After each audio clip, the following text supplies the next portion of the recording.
Bonjour à tous, bonjour à tous. Je me présente, Yannick Le Zoulou. Aujourd'hui, je vais vous parler de l'éveil. Nous allons parler de l'éveil parce que je pense qu'avant de... Parce que tout ce que nous voulons tous, c'est l'éveil du peuple. Et donc je m'adresse au peuple, je m'adresse à la communauté, ma communauté noire. Donc je pense que aujourd'hui nous sommes dans une période où l'éveil est indispensable, l'éveil est imminent et nous avons besoin qu'un maximum de frères puissent s'éveiller. Et il y a ceux qui sont sur la voie de l'éveil, qui ne s'en sont pas encore rendus compte, ou qui s'en sont rendus compte, mais qui ne savent pas où ils en sont. Donc, moi aujourd'hui, je vais parler à tous ces frères-là, tous ces frères qui sont sur le chemin de l'éveil et sur le chemin de l'entreprise. Donc, comme moi j'ai été éveillé, j'aimerais bien poursuivre la chose, poursuivre le mouvement. Et si je peux, à ma petite échelle, à mon petit niveau, pouvoir éveiller les autres, Dieu merci, les ancêtres, merci. Donc là, je vais commencer par raconter mon histoire. Et si mon histoire, c'est votre histoire, parce que je suis vous, si vous voyez dans mon histoire, j'espère que cela va vous aider à prendre conscience, à vous éveiller encore plus vite. Donc, comment s'est fait mon éveil? Mon éveil s'est fait déjà, on va dire, depuis les années collège. Depuis les années collège, même bien avant, je pense. Mais pendant les années de collège, je veux dire, ça s'est bien remarqué, ça s'est bien développé, on va dire. Donc, on va dire, j'étais très rebelle. J'étais rebelle quand ça parlait de ma communauté, surtout en mal. J'étais très, très rebelle. On va dire déjà, dans mon quartier, on ne parlait pas n'importe comment des Noirs à ma présence. À ma présence, on ne parlait pas n'importe comment des Noirs. J'étais très, très rebelle, très, très nerveux. Donc, il fallait surveiller ses propos parce que je démarre au quart de tour s'il y avait des propos mal placés. Donc, on va dire même ceux qui ont essayé, ils en ont fait les frais. Et au fur et à mesure de tout ça, on va dire, j'ai arraché le respect. On ne manque pas de respect à ma communauté, on ne manque pas de respect. Donc on va dire, j'ai arraché le respect. Ok, donc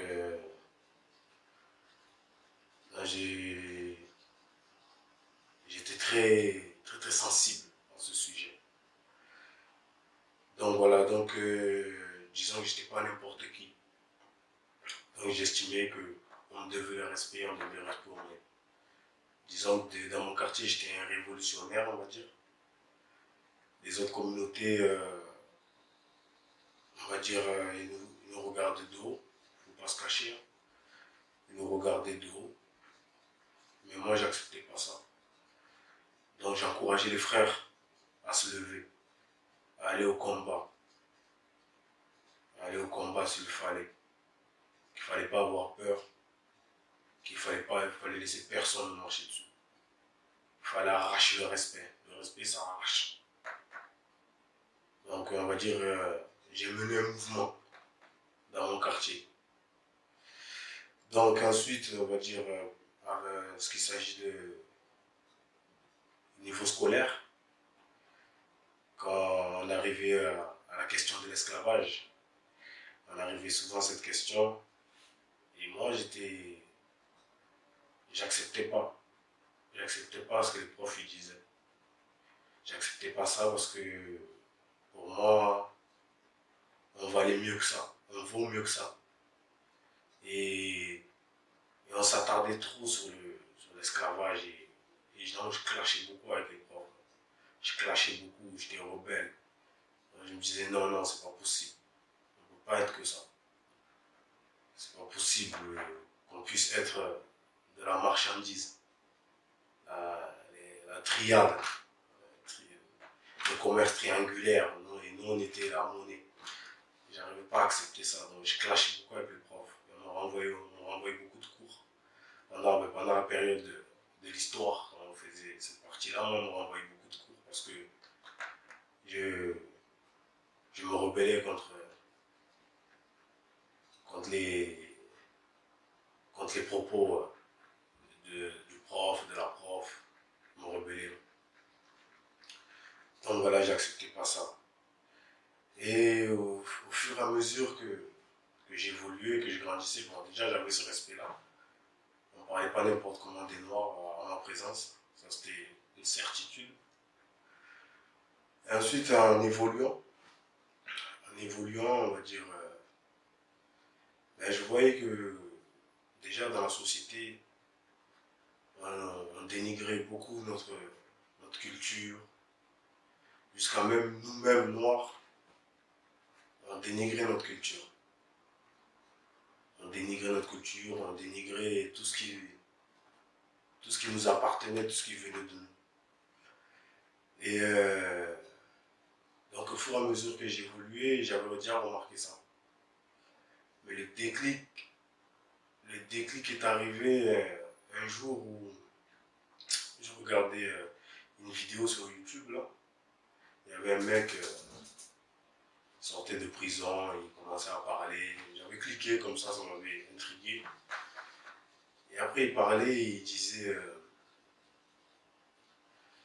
ouais, nous on n'est pas des Zoulous. Les gens ils me prennent pour des Zoulous, mais nous on n'est pas des Zoulous.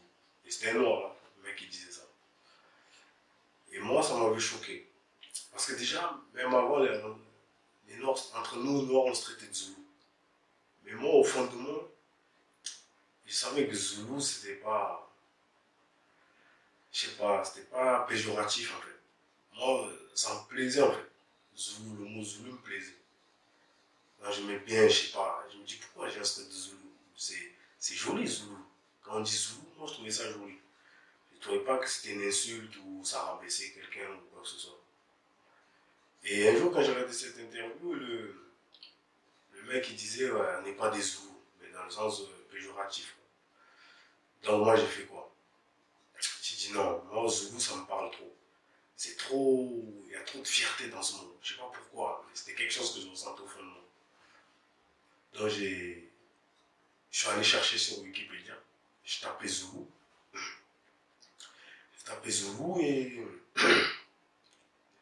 effectivement, sur Wikipédia, il y avait l'article sur les Zoulous. Et de là, ça parlait de Chaka Zoulou, ça parlait de l'histoire des Zoulous. Comme quoi Chaka Zoulou, c'est celui qui a réunifié, qui a uni le peuple, qui a fait qu'un peuple. C'était un grand guerrier. Et que les Zoulous, ils ont combattu les colons.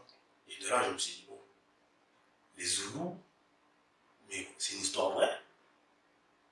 Et de là, en fait, ça m'a choqué. En fait. J'ai eu un choc. J'ai dit, mais comment? Nous, on passe la journée à se traiter de Zoulous comme si c'était quelque chose de mauvais. Mais en fait, les Zoulous étaient des grands guerriers africains qui ont résisté aux colons, qui ont combattu pour le peuple. Mais c'est une fierté. Moi, j'ai vu une fierté, j'étais fier. Et de là, j'ai dit non, Zoulou. Ah, j'ai dit, depuis, je m'appelle le Zoulou. Donc, tout le monde m'appelle le Zoulou. Et moi, j'ai adopté ce nom, je garde ce nom. Et Zoulou. Donc, maintenant, je suis fier. Quand on m'appelle Zoulou, j'éprouve une grande fierté, je suis content. Donc, n'hésitez pas à m'appeler Zoulou. Et donc, voilà. Et de là, je me suis dit, mais en fait, et c'est là que j'ai pris conscience qu'en fait, on diabolise. On diabolise nos cultures, on diabolise notre peuple. C'est là que j'ai pris la conscience de ce qui était diabolisé. Voilà, après là, j'ai pris conscience de qu'est-ce que c'était que l'aliénation en fait. Et là, j'ai commencé à comprendre c'est quoi l'aliénation. Parce que on est tous dedans. On est tous dedans et il faut chercher les réponses. Voilà comment on falsifie notre histoire. On la falsifie et nous on relaie ça. On relaie ça entre nous. On va dire, on rend la chose encore plus vraie. On prend, on va dire, le faux, on le perpétue. Et c'est triste. Et c'est triste. Et c'est là où on voit l'ignorance en fait. C'est là où on voit l'ignorance. On se traite de Zoulou alors qu'en fait les Zoulous c'est une histoire vraie, c'est la fierté. Tu vois? Et de là ça m'a réveillé en fait. Et donc j'ai commencé à faire des recherches sur notre histoire précoloniale, très important, précoloniale. Parce que là actuellement dans la vie qu'on mène, c'est tout ce qu'on fait, c'est de l'assimilation. C'est de l'assimilation qu'on fait. Parce qu'on comment dire, on copie le colon, on copie la culture du colon, on copie les vérités du colon. Ok? On copie tout, on copie leur dictature en fait. Et moi j'ai dit non. Dès que j'ai commencé à m'éveiller à ce niveau-là, c'est là, l'éveil noir. Je dirais même plus, c'est même plus de l'éveil, parce qu'à un moment il faut que ce soit un éveil noir. C'est l'éveil noir. C'est l'éveil, il n'y a qu'un noir qui peut avoir cet éveil-là. C'est pas un éveil commun à tous. À un moment il faut que les noirs ont leur réveil. Et c'est l'éveil noir. Prendre conscience comment dire, de notre situation. Parce que notre situation elle est particulière. Elle est propre à nous. Et il y a une campagne qui est menée pour nous maintenir en bas. Tu vois ce que je veux dire? Et on va dire, au moment où je me suis éveillé, j'ai pris conscience de tout ça. J'ai pris conscience de tout ça. Juste par rapport à cette histoire de Zoulou. Si je n'aurais pas cherché, je n'aurais pas eu la curiosité d'aller taper Zoulou, et j'aurais été ignorant, j'aurais été toujours en train de me traiter avec mes potos de Zoulou. On serait toujours en train de se traiter de Zoulou alors que c'est pas quelque chose de péjoratif. Donc c'est très important de chercher son histoire, de chercher des réponses, de ne pas mener une vie d'ignorant. L'ignorance n'a jamais servi quelqu'un. L'ignorance nous maintient dans la bêtise. Et c'est ce que veut le monde. C'est ce que veut le monde et c'est ce que veut le colon, c'est ce que veut l'impérialiste, c'est ce que veut tout ça. Et qu'on reste dans l'ignorance et qu'on mène une vie d'errant. Donc moi, dès que j'ai eu mon éveil, j'ai commencé à chercher. Donc j'ai cherché les peuples en Afrique, j'ai cherché nos vérités, tout ça. Donc j'ai commencé à lire, ce que je ne faisais pas avant, je ne lisais pas. Donc j'ai commencé par internet, j'ai cherché sur Wikipédia, comme je dis, Wikipédia, tout ça. J'ai cherché sur YouTube. Il y a des gens qui font des jolies choses sur YouTube. Il n'y a pas que des vidéos de musique. Il y a même des belles musiques sur l'histoire africaine. Il n'y a pas que des musiques de rappeurs de quartier bidon. Il y a des belles musiques africaines avec du bon contenu. Donc sur YouTube, il y a des savants qui font des choses pour nous éveiller. Et on a des savants aussi. Tu vois, des choses. Il y en a beaucoup qui ne doivent pas le savoir, ça. Mais les frères, nous avons des savants noirs, des intellectuels. Nous en avons chez nous. Et ils font du bon boulot. Il faut juste taper un peu sur votre ordinateur, pas taper autre chose, faire des recherches. Ou sinon, aller acheter des livres. Il faut lire aussi. Il faut lire. Il ne faut pas juste sortir en boîte, aller danser, écouter la musique toute la journée. Non. Il y a des moments où il faut faire des bons loisirs. La lecture, faire des recherches sur le net. Le net, ça sert à ça aussi. Donc voilà, j'ai commencé à m'enrichir. Je me suis enrichi. Et après, je suis même allé chercher... je suis allé loin. J'ai cherché même dans la religion. J'ai commencé à me poser des questions sur la religion. Oui. Parce que c'est bien la religion, mais il faut chercher les origines de la religion. Tu vois? Parce que, disons, dans beaucoup de cas, on suit, on est des suiveurs. On fait que suivre. Voilà. Après, c'est bien de... On suit nos parents, c'est sûr. On suit nos parents. Nos parents, ils sont arrivés, ils nous ont dit, tiens, voilà, bon, il faut suivre. Mais à un moment, il faut chercher aussi. Pourquoi? Oui. Papa, maman, on a ça, on est comme ça, mais pourquoi?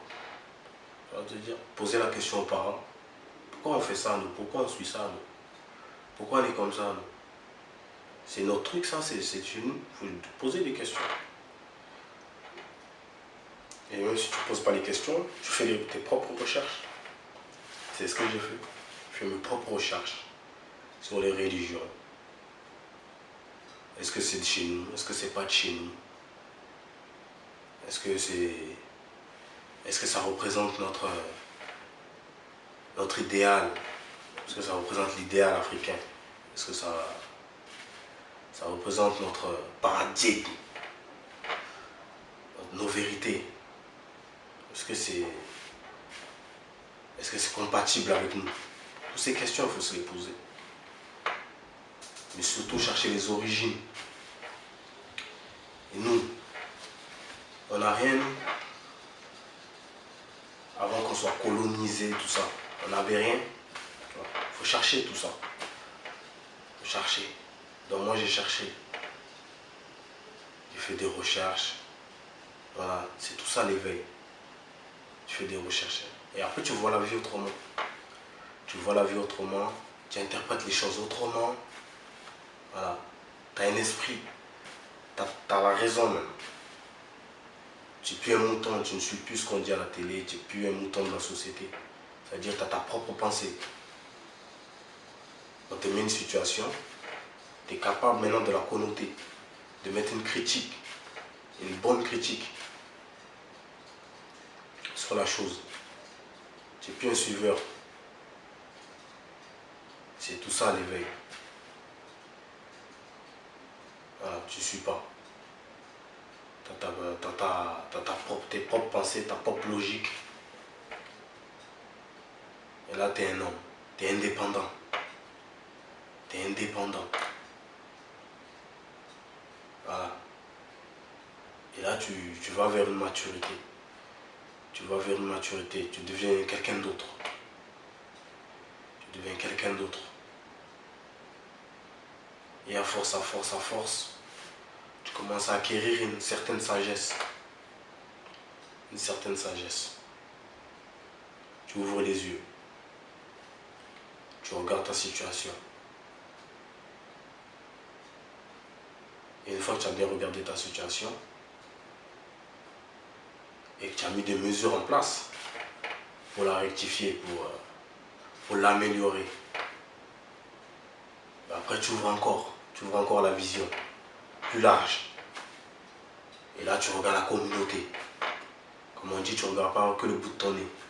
Une fois que tu as vu le bout de ton nez, maintenant tu regardes plus large. Comment la communauté se porte.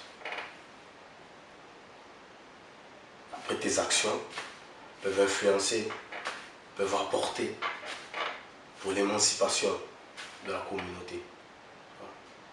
L'esprit change. Après, hier, là, on faisait tous la fête. On fait la fête, on traîne au quartier. Tu vois, on faisait tout ça. On traîne au quartier, on fait des conneries. Voilà, on traîne en bas du bloc. Bis. Voilà, les filles, les boîtes, la musique, le bruit. Voilà.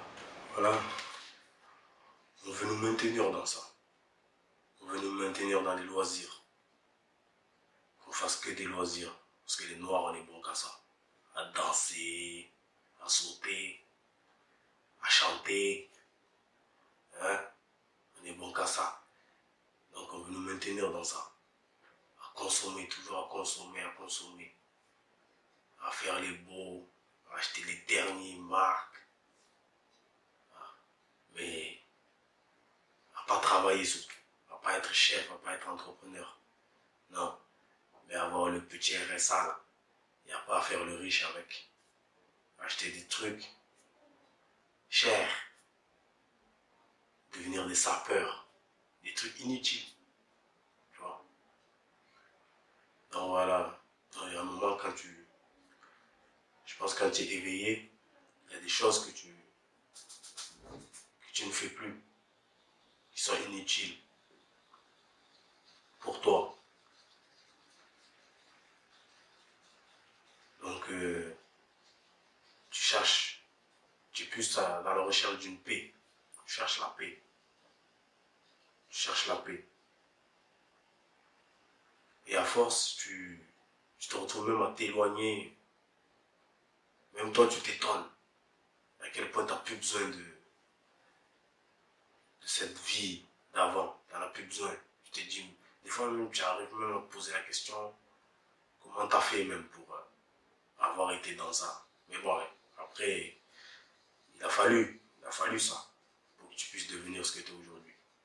Mais voilà, tu corriges, tu te corriges. Tu cherches la paix. Voilà. Alors, c'est tout ça. C'est tout ça qui est l'éveil. C'est tout ça qui a fait... Voilà, c'est ça mon éveil. En fait. Donc aujourd'hui, j'essaie d'œuvrer, de mettre mes forces pour la communauté, pour moi, pour ma famille. Et je commence à ressentir une certaine paix depuis que je suis éveillé, que je fais les bonnes choses.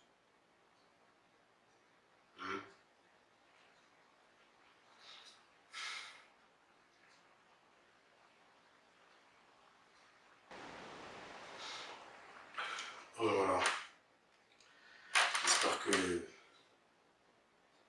cette petite partie, cette petite confession de mon éveil vous a plu, vous a servi, vous a fait prendre compte que vous étiez aussi une personne qui était dans l'éveil, qui est déjà éveillée.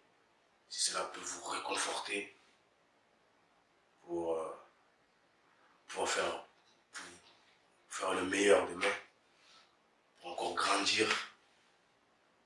Mais c'est le but. C'est le but. Car il faut réveiller le peuple.